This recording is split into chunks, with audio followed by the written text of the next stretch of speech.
Alex had never believed in ghosts. Superstitions were for people who wanted an excuse for the unexplainable. But that was before he took the night shift at the Ashbrook Motel. It was a crumbling roadside inn, barely holding itself together, with flickering neon lights and a foul-smelling carpet that hadn't been replaced in decades. The owner, a quiet old man named Mr. Grayson, hired Alex without much of an interview. "Only rule," he muttered, handing over the keys, "is never, ever check room 209. Alex laughed it off. "That's supposed to scare me?" Mr. Grayson didn't laugh. "Just don't open that door." His first few nights were uneventful. The occasional traveler would check in, exhausted, and leave before dawn. The security cameras flickered, the vending machine groaned, and the wind howled against the paper-thin walls. But on the fourth night, things changed. At 2:13 a.m., the motel's landline rang. An old rotary phone.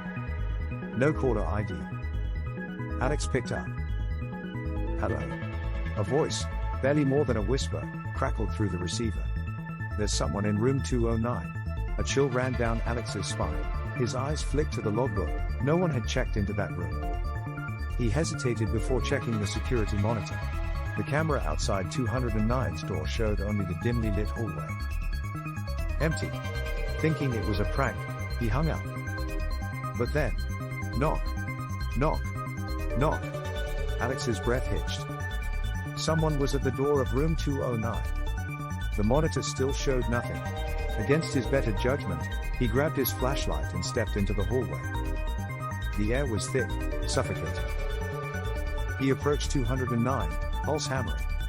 "Hello." His voice came out weaker than he intended. No response. He crouched, pressing his eye against the old-fashioned keyhole. The room beyond was pitch black. But in the darkness, he saw something. A figure. Tall. Motionless. Facing the door. Alex staggered back. His breath came fast and shallow. The doorknob rattled. Heart pounding, he fled back to the front desk, locked the office door, and waited for sunrise. The next morning, Mr. Grayson arrived, taking a look at Alex's pale face. "You looked," he said.